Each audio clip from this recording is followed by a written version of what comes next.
All right. Well, today we are so excited to have Joash Thomas with us from IJM Canada. Joash, you serve as, I think, Director of Mobilization and Advocacy. Is Yeah, National Director of national? Partnerships Okay. now. New title change. Oh, Yeah, nice. so thanks. Yeah, Well, didn't I have a think we chance might need to update the website then. Yeah.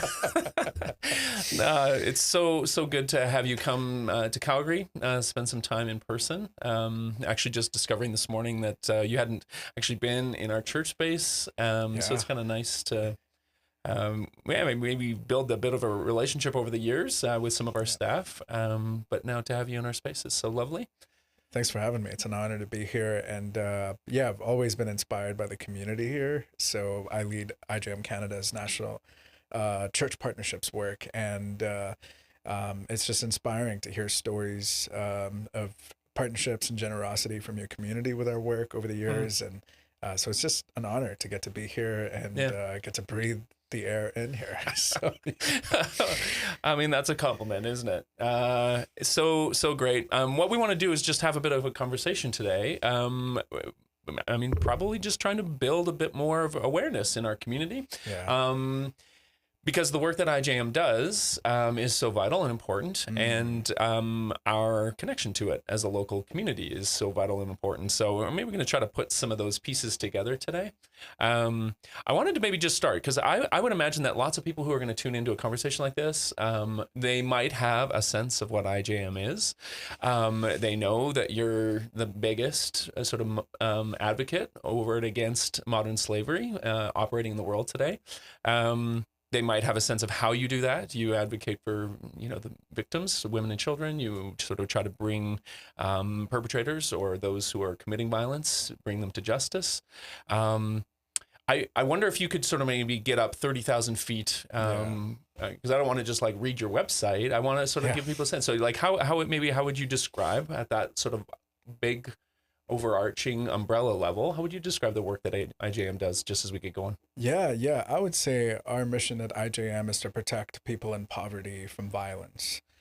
People in poverty all over the world are especially vulnerable and susceptible to violence, unfortunately. And there are systemic historical reasons for this, right? So historically, you've got the history of colonization around the world that has resulted in these broken justice systems that aren't designed to work for people in poverty and oppression, especially women and children, and especially women and children from indigenous communities around the world. And so what we do at IJM is literally pushing back against centuries of history and context to redesign these justice systems so that they work for the most vulnerable people in their communities. So in terms of protecting people in poverty from violence, human trafficking is a big part of that violence, which is why we're also the world's largest anti-human trafficking organization now. And then in addition to that, we also take on other forms of violence, like violence against women and children, labor trafficking, forced labor, slavery, online sexual exploitation of children. And we do this as Christians. We're a Christian organization. We work very ecumenically with all of the global church. That's Catholic, Orthodox, Protestant, evangelical. And we do this out of a deep call from Scripture to prioritize justice, even if the church has historically not lived up to it, as we see all over the world, and especially here in the West. Yeah, I want to come back to some of those pieces, the relationship of the church to the execution of justice. Let's come back to that. I think that's a really helpful sort of perspective. I mean, I don't know if you want to touch on some of the ways. So that's the sort of like what is IJM doing? Mm-hmm. And like the how does this sort of play out in a, say, a local, say if I were to go to the Philippines and I was, so how would I see IJM doing this work there? Yeah. So we have teams of lawyers, social workers, advocates, law enforcement trainers with law enforcement backgrounds themselves. And what we do is we look at the entire justice system and we see the gaps in place. Now, a common Western perception of places like this in the world is that corruption is a big factor in taking on violence against people who are poor. But the reality is that we've actually seen corruption to not be that big of a factor. What's actually a bigger factor is a lack of resourcing. Because again, for historical reasons, we have resources here in the West that people in the global South don't. And it's also a lack of political will at times because, elected officials, government officials are confronted with so many problems, whether it's drug trafficking or, crime or just a wide variety of challenges that they've inherited, again, for historical reasons, that anti-human trafficking work or protecting people in poverty from violence is not the priority because, again, these justice systems were designed by colonial powers to protect colonial interests, and they weren't designed to protect women and children from vulnerable communities. Right.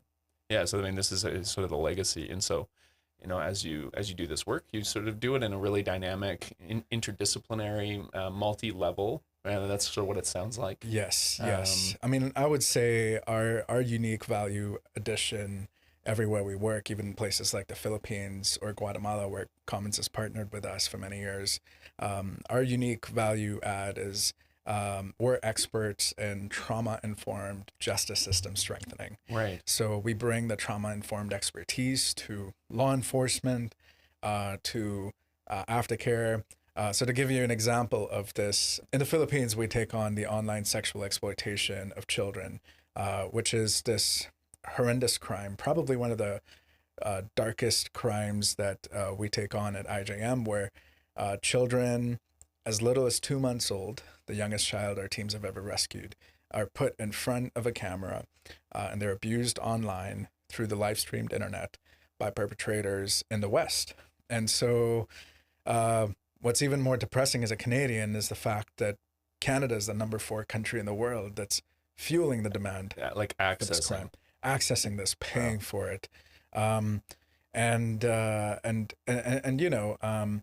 I've had meetings with the RCMP officer in the Philippines at the Canadian embassy there to talk about this, and they do Canadian intelligence sharing with local Filipino authorities facilitated by IJM. So once our law enforcement partners are aware of a child being trafficked in the Philippines, abused by a Canadian perpetrator, for example, what they then do is they contact IJM for guidance on how do we go about this in a trauma-informed way, in a way that doesn't re-traumatize the child, but in a way that actually delivers justice for them holistically.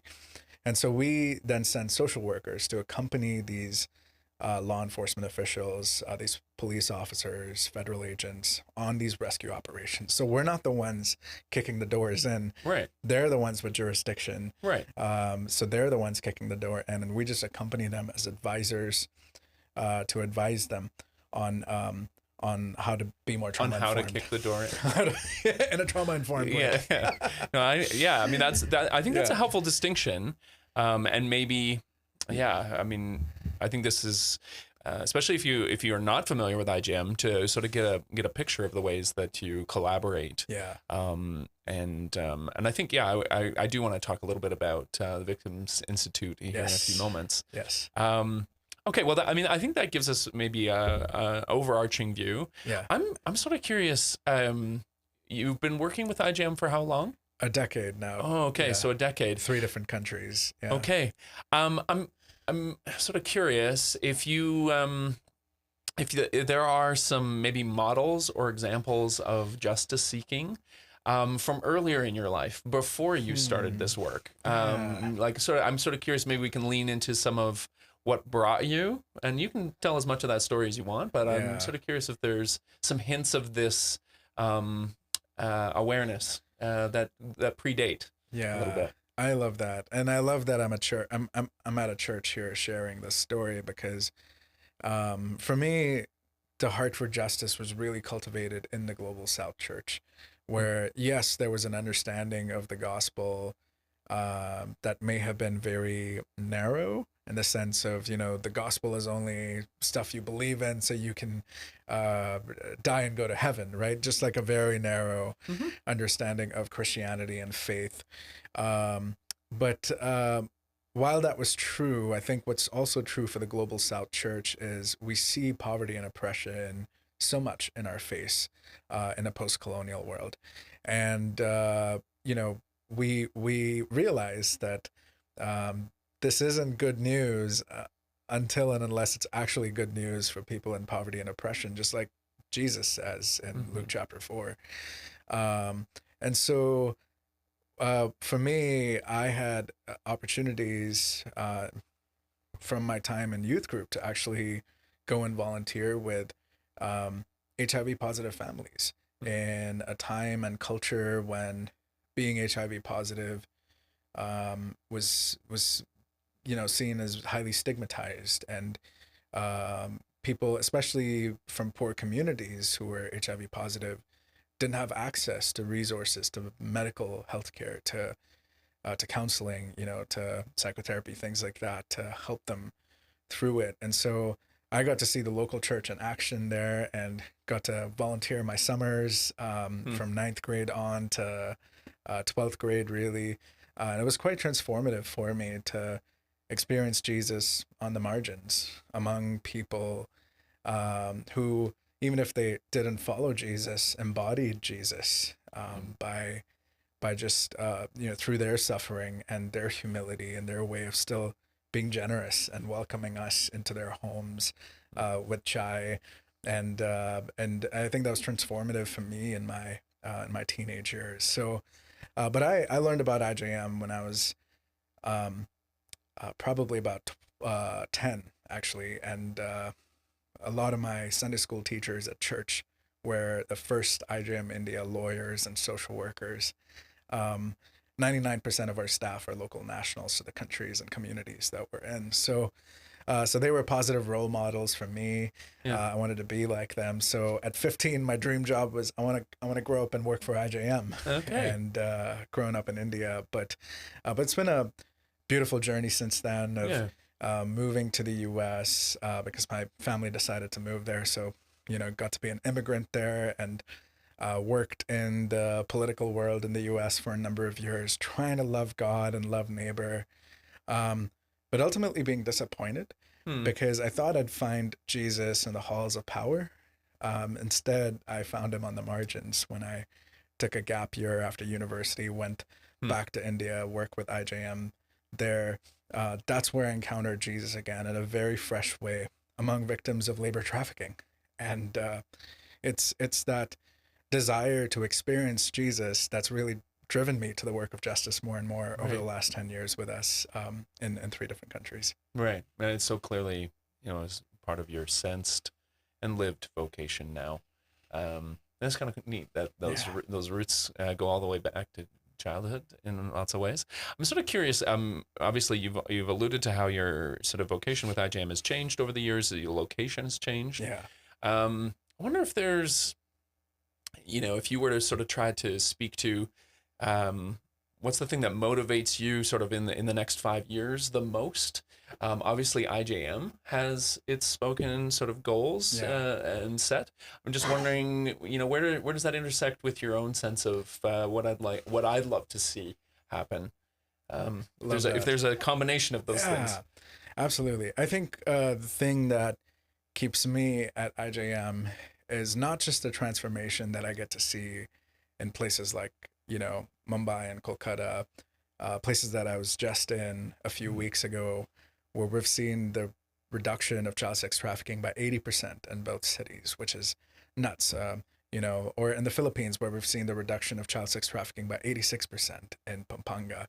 That definitely keeps me and fuels me to keep going. But what also keeps me here is the transformation that I see in the lives of our donors and our church partners, especially here in Canada, where people start to realize that this isn't just good for our neighbors in the margins, but being generous towards justice is also good for us because it does something within us. It transforms us, and we experience Jesus in this way too by partnering with God in the margins. And so, I over the course of my time at IJM, I mean, I've gone from being a burned out American political consultant to, now being in Canada and pursuing ordination. So I recently ordained Yeah. in the Episcopal Holy Orders, first as a deacon, and now I'm in discernment for priesthood. And I came burned out and very cynical and jaded from my time in the political world, but I found hope through the healthy aspects of the global church. Right. Here are people who follow Jesus, who are following him in the best ways possible, Yeah. and being generous with everything they have, and that inspired and birthed hope within me. So I think for the next 5 years, what gives me hope is I think God is doing something here in the Canadian church, by drawing us more towards justice and holistic justice for all our marginalized neighbors. And so it's actually communities like Commons that give me a lot of hope.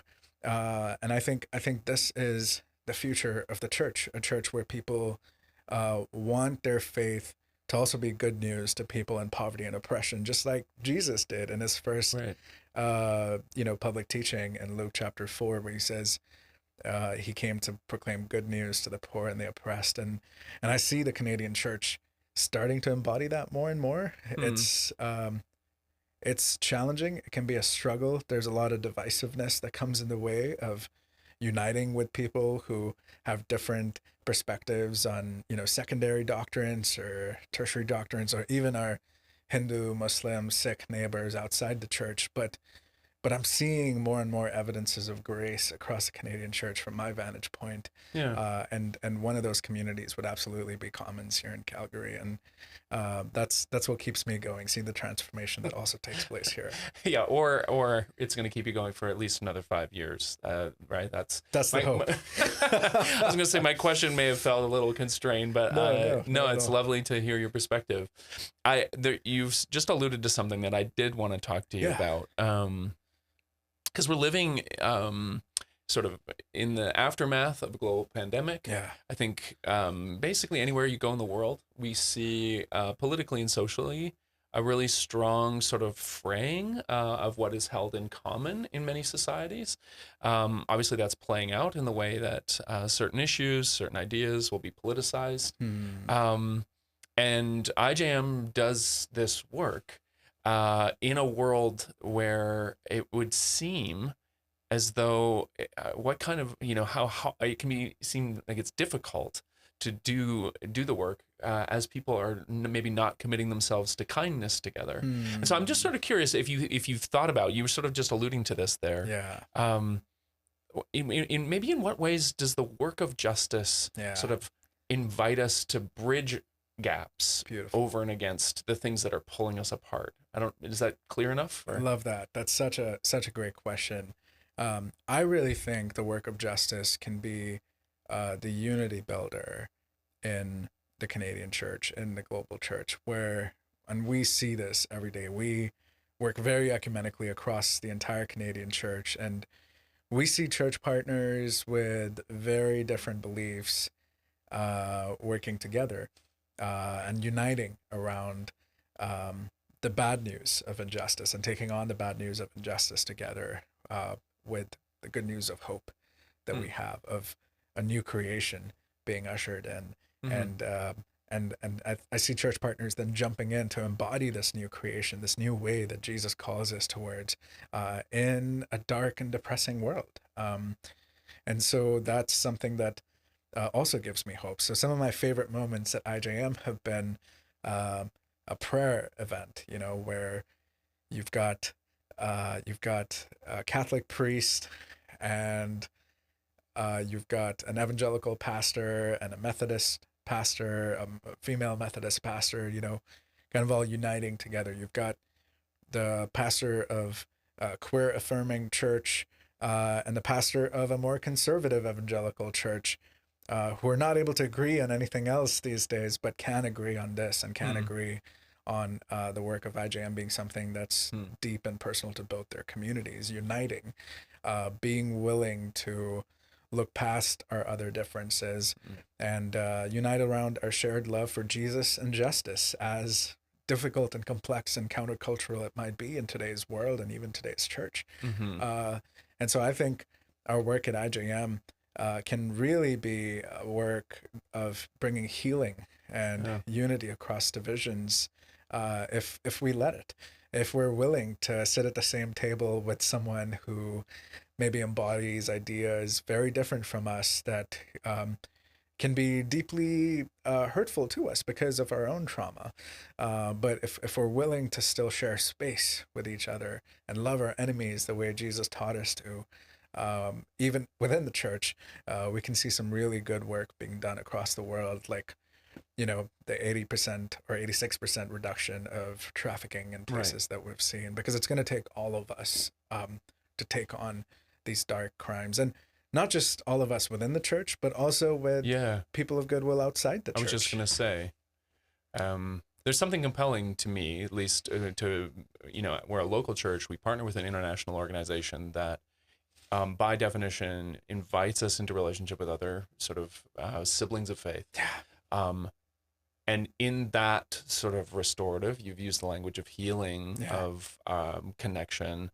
It actually, it scales our impact abroad in the wider societies and the places that IJM does its work. So that, I think that's a really sort of compelling picture for someone sitting here in Calgary, who maybe isn't involved or hasn't participated or is just learning about IJM. It's like, this is a really compelling picture of, by choosing to be involved in this, I don't just serve a niche. I don't just serve my own sort of ideological perspective. I may be buying into a high Christology, one that's committed to justice. It's a beautiful picture. Yeah, and also one that's committed to seeing evidences of Christ's grace everywhere in society and culture, even among our neighbors who are Hindu, Sikh, Muslim, especially for us as Canadians. This is something we're going to have to wrestle with because so many of the theological frameworks that we've inherited push us to see our siblings and our brothers and sisters as the other, and we have no idea how to live with them in peaceful pluralism, and we have no idea how to work with them on things that we can all agree on, like injustice is bad, let's take it on together. And what I love about our work at IJM is that we I think can also help the church reimagine a way forward with working with our community. So we see this among several church partners of ours. I'll be in Edmonton in a few months to work with a large church partner in town there that has a vision for building an ecumenical movement of churches across denominations to work with us, but also has a vision of engaging with the local Filipino community there, regardless of their faith, whether it's Catholic or secular, to work with them, to work with that community, in bringing light, and being light, and in this way the church then also experiences Jesus in the margins and allows us to bring light here into our communities too. So those are the encouraging things that keep me going, for sure. It's such a captivating picture. One of the things I wanted to sort of get some reflection from you on, sort of thinking more broadly about what's going on in the world. We are living in a time when there's a definite reckoning happening with the history of the church, and a big C church here, the combining of mission with economic, political, land acquiring interests. And as an organization, Ben, IJM does most of its sort of on the ground advocacy and engagement in the global South and East, which tend to be areas where those practices of the Christian church were quite harmful. Sort of curious how, from your perspective, how does IJM do its work in, you're someone in some of your sort of personal language and presence, you'll talk about decolonialization. I'm just sort of curious how you see the work that IJM does. How maybe is it uniquely positioned to decolonialize justice, or is that a fair question? Absolutely is. And I think the challenge that we often run into with things like deconstruction and decolonization, as important as they are, is we often don't know what a healthy, positive way forward looks like. We don't know how to reimagine a future where there is a new creation, where God's shalom is being experienced by our most marginalized neighbors, right? And so it's important for us to take down these unhealthy frameworks, but it's also important for us as the church. I mean, Walter Brueggemann, in his book, The Prophetic Imagination, talks about how the prophetic task of the church is not just to point out what's broken, but to also help paint a way forward for us. And that's the tough work. That's the challenging work. And so I think the work of IJM helps the world reimagine a positive way forward, reimagine justice systems that work for the most marginalized, vulnerable Indigenous communities around us, and the way we do it is by uniting people of goodwill together, inside the church, outside the church. Most of our partners are actually outside the church, just because we're in places in the world where Christians are often the minority, and you have to identify and work with people of peace outside the church to accomplish great good. I totally lost track of your question. Well, I mean, I'm just sort of, when you use partner, you say our partners, you're talking about IJM has a field office or a field operation operating in some place in the world. Let's just pick a spot. And because you have this sort of integrated, multidisciplinary, collaborative approach, you already alluded to the fact that what percentage of your partners, the people who participate in advocacy, 99%. Right. So they're going to be participants they're going to be a social worker from inside a place like Guatemala. They're going to be a psychologist or a police consultant from inside that country and inside that culture.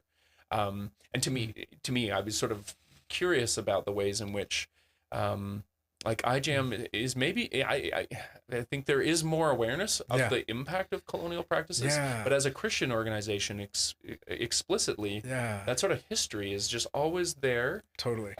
Totally. Right? You bring it with you whether or not you want to. And so how are your practices uniquely positioned to sort of offer, and you've done a great job of sort of painting, we're actually trying to paint a better picture. That's actively. It's not just pointing out what's wrong. Absolutely. And I think just the picture of, so I have gotten to travel to places like India and the Philippines and sit with church leaders from denominations like the Catholic Church and the Church of England that have historically caused great harm to those communities, hand in hand with the empires that oppressed them. But I've gotten to sit with those church leaders today who are working in very redemptive ways, and in many ways are ahead of even the evangelical church there locally, because they have this burden of, we need to correct our past wrongs here. And so they're leading the way today. So I've had meetings with the Catholic Bishops' Conference in Manila, the Philippines, at their offices there.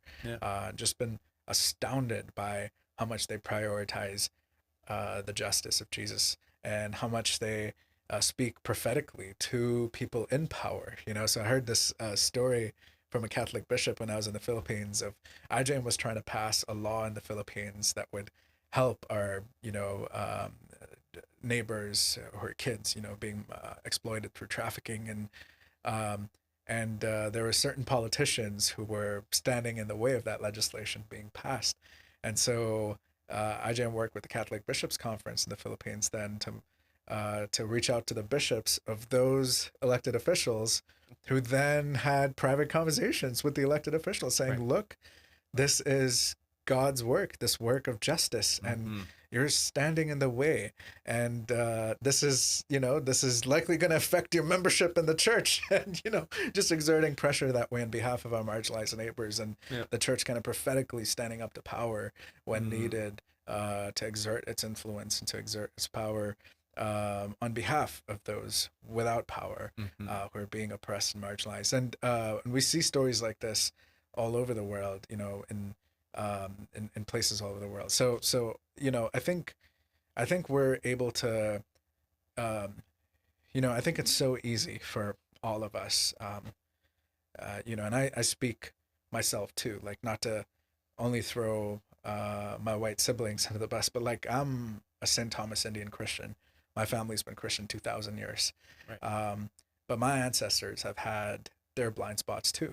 We participated in the caste oppression of our neighbors. Well, what do we do with that? We can't change the past, but we can be faithful in the present, right? And I think IJM helps us reimagine a way forward by being faithful in the present.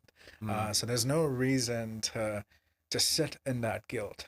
Let's move towards action in faithfulness, and let's move the world along with us, and let's point to a better way forward. Yeah. And I think that's the work that we and your other partners do in places that we work in, and we couldn't do it without the generosity and prayers of communities like yours. Yeah, it's such a this is a compelling thought that to address the ongoing challenges of our colonial past. Yeah. Like the only way forward is to pursue justice like now, in the present and moving forward. That's a really I kind of want to put that point on there, because there is so much conversation about taking on a decolonialized lens.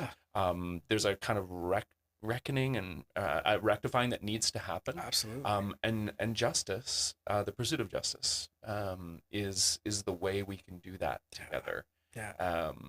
Which I love that invitation to see that as like, that's a present work. It's not apologetic. We can't execute justice moving backwards. All we can do is sort of do it in our present and in our future. So absolutely. And I will say, but that kind of justice work, that kind of decolonial justice work, or even Jesus justice work, has a cost. It has a cost to us. It requires us giving up our privileges, our comfort, our preferences, so that our marginalized neighbors would have life. And we see this in Philippians 2, where Jesus empties himself of his rights and his privileges, makes himself nothing, right?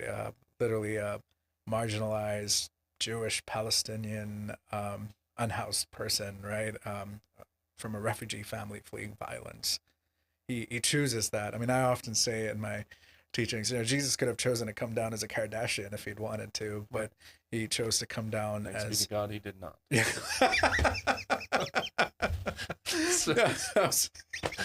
I assume that was the point you were making. I was wondering if I was being a little too harsh there, but I appreciate the affirmation, but like he chose this marginalized nature. It cost him something. And I think as Christians, especially in the West, we struggle with that. We're often like the rich young ruler that Jesus speaks to. We know the right thing to do, but we're too afraid of doing it because we know the cost that it'll have to us. And what gives me hope is seeing communities like yours give very generously. And we often get to hear stories of, from our partners, of people who give, and it has a cost to them financially. And that's one of the reasons why I also emphasize on giving as being important, because if you're looking at doing justice work in a decolonial way, it is going to involve us being very generous here in the West, where it has a cost to us. And the reason for that is because we've become beneficiaries of colonization. So I am both a survivor of colonization and a beneficiary of colonization. I became a beneficiary of colonization the day I moved to North America, to the US first and then to Canada, and living on stolen land and, enjoying the benefits of, indigenous communities and what they've been robbed of. And it's important for us to reckon with that also from a global perspective of seeing, wow, like we have wealth and resources here in the West because so much of it has been extracted in places of the world like IJM works in, and we now have a responsibility to steward that well. Again, we can't change the past, but we can be faithful in the present. Yeah, that's so great. That is our hope. Well, why don't we just talk for a few moments too about the partnership that a local church like Commons has. We were involved with IJM for a number of years in an initiative in Southeast Asia, and in the last 5 years, we have moved to supporting an initiative in the country of Guatemala. Yeah. Actually, an initiative that serves not just Guatemala, right? Like there's influence. El Salvador and Honduras. That's right, well. in that sort of triangle.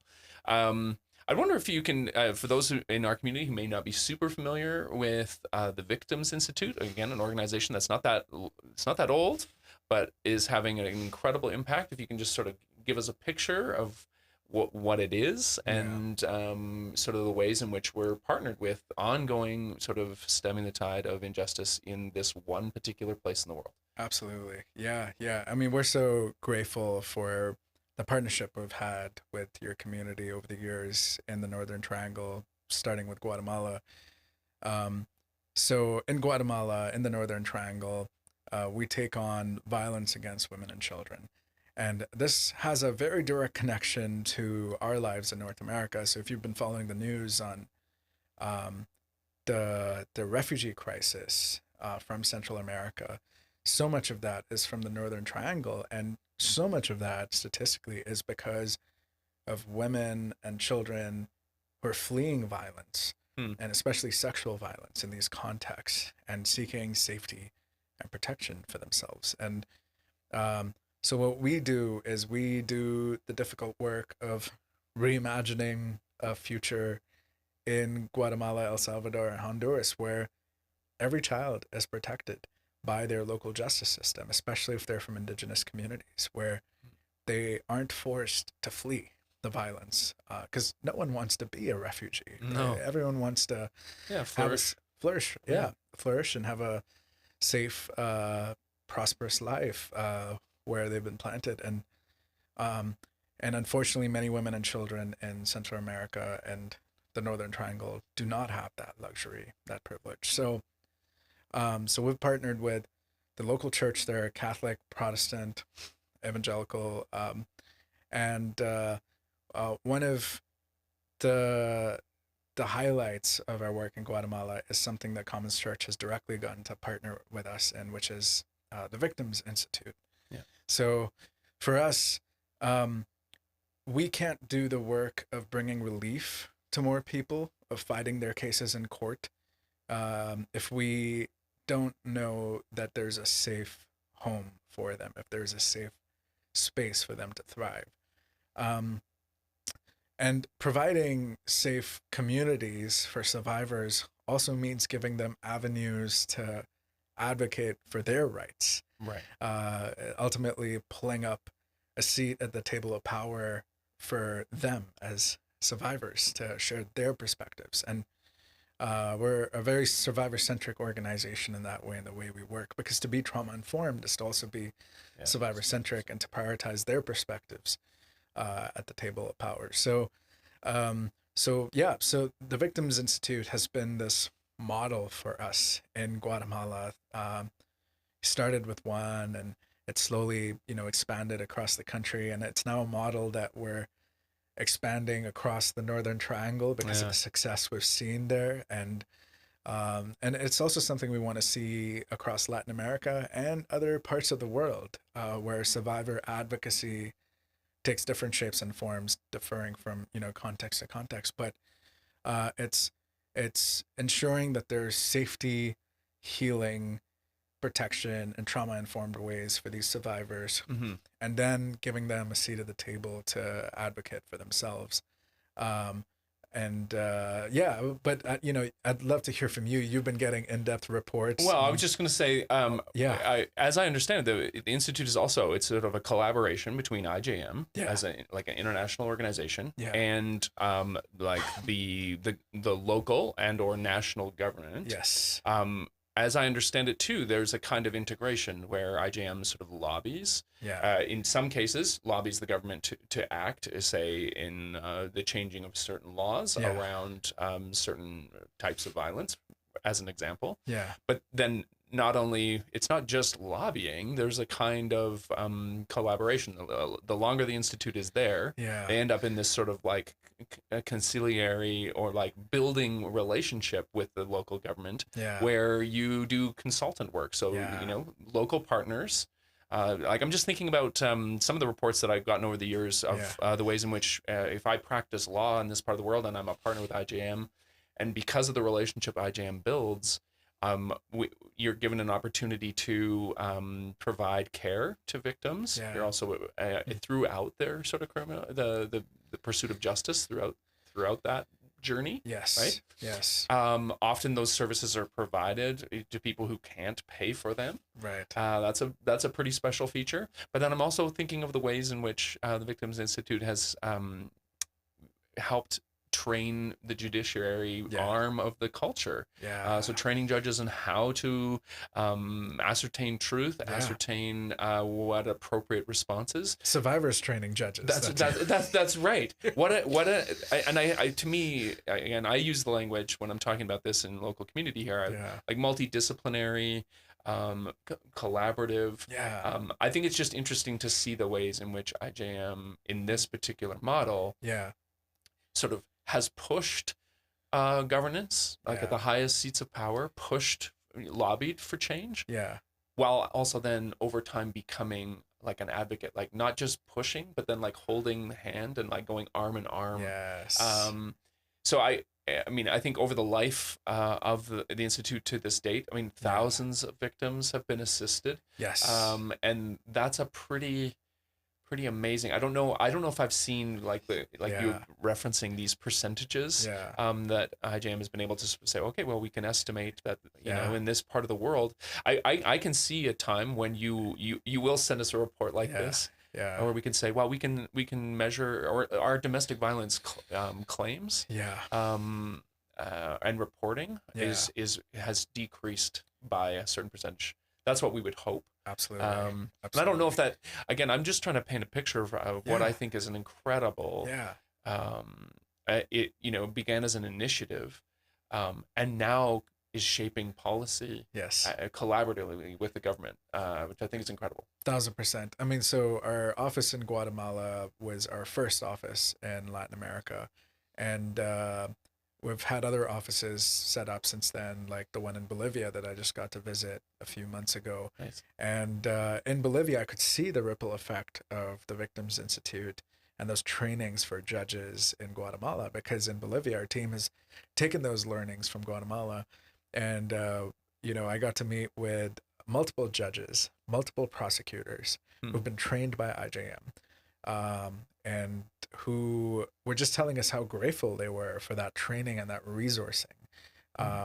They showed us pictures of their filing cabinet system before and after, where cases would get lost, and the court dockets. You know, case would sit in a court docket for up to a decade, and justice would be delayed and deferred and never delivered.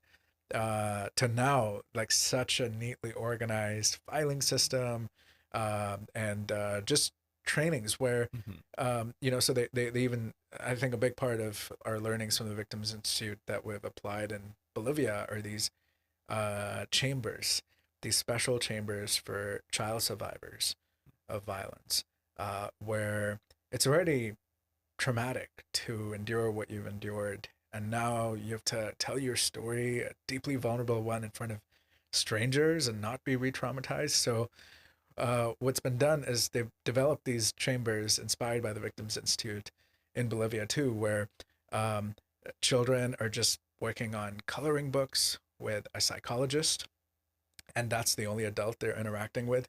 And you have a glass mirror, a one-way mirror, and behind that glass screen are the proceedings, legal proceedings. You've got a judge, the lawyer, the prosecutor, the perpetrator. So the child doesn't have to face the perpetrator again, and can just be honest and process things with the psychologist, and still be heard in court, and these chambers are in court buildings. And in Bolivia, I got to visit 2 of these court offices and see the IJM logo in the court buildings right next to these chambers, which was also massive. And that's the impact that our donors get to have in places like this. And redesigning these justice systems to work for the most vulnerable. And again, government ownership is key because they have jurisdiction. We don't, and our job as the church is to stand in the gap between power and the disempowered, and to advocate on behalf of the disempowered to people with power, for the flourishing of all life and all of creation. Yeah, what an honor to sort of do this work and to see it unfold in such a dynamic, rehabilitative way. I'm sure these kinds of changes will just keep happening. Yeah, it's amazing. No, it truly is. And to your point also of this work taking time, it does take time. The work of justice is long endurance in the same direction. It's not overnight microwavable kind of work. And it's often not as glamorous as movies and TV shows portray them to be. You really have to stick it out and go through a lot to see any kind of result. So for example, in Bolivia, when we started working there, we did a study that told us that 0.04%, only 0.04% of cases in court saw any kind of outcome in court, conviction or non-conviction. After 10 years of work in those communities, we have done studies again, and we now see that the conviction rate is at 4%, which may not seem like a lot, but to go from 0.04% to 4% in 10 years is actually huge for contexts and communities like that. And we could really sense in Bolivia a national movement being born. I mean, our team there only has 6 full-time staff, about 12 contractors doing legal work, and 15 volunteers come to the office, and then about 200 semi-active lawyers who do pro bono casework. And then local church denominational partners raising awareness in their communities, just like in Guatemala. And so our teams have sparked a movement there that doesn't rely on us, that will far outlive us once, we move our resources to other places in the world. But this is work that takes time, but it's really rewarding. Yeah. And we can start to sort of see it and see the sprigs of it popping up through the soil of culture. What a beautiful thing. All right. Well, one of the things I just want to maybe close with is obviously as a local church in this part of the world, we partner with IJM sort of through the collecting of our shared resources and choosing to be generous. I'm wondering if there's so we obviously invite our community to participate. We invite anybody who's just sort of like passing by Commons, even if it's just in a digital space. We want you to be aware of the incredible work that IJM does, and if we can just sort of like funnel you towards this incredible initiative, we that's our intention. But I wonder if you have any thoughts about like what are some other ways that the local church is maybe uniquely positioned to sort of connect an individual living in Calgary to the work of justice. I'm sure you guys think about it, and in many ways that's what we're doing. But I'm sort of curious if you had any thoughts about that. No, thanks for that, and really appreciate that invitation to connect your community directly with our work too. I would say the 3 most impactful things that you can do as a Calgarian, as someone who goes to Commons, is to pray, give, and advocate. Those are the 3 best ways for Canadians to support our work.